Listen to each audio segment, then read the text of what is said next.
All right, so over the head tricep extension. So when you have your students, have them get used to putting their weight kind of right here, because they're going to eventually get really heavy weights, and I'm going to show you how we can get that weight up to the top without injuring them.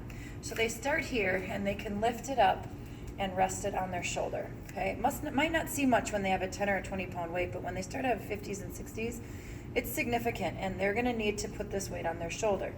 Then they're going to grab the weight from behind. Okay, now they're going to get a hold of it, and then they can set up their weight to come down. So you only have to go to 90 degrees, and then you press straight up.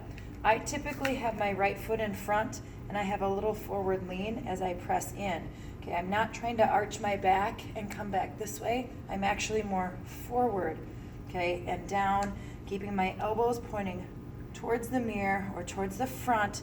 They're not coming out this way. Okay, they stay nice and tucked in, and I press up and down. And then when I'm done, I again set the weight on my shoulder. I grab it and I let it come down. Okay, you can do that with a long band. I don't care for it when the instructors teach it like this, because the long bands are not long enough, especially with my tall gentlemen.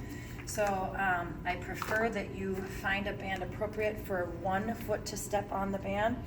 Okay, because these bands only stretch so far, and you hold that handle with 2 hands and you press up and down. And again, if you need a purple band to do this, then grab a purple one instead of double wrapping this green one, which does not always stretch as far as my students. I'm really pushing it, and I'm only 5'6", right? So if anybody taller than me, they're probably going to break that band. So do it with 1 single leg on it.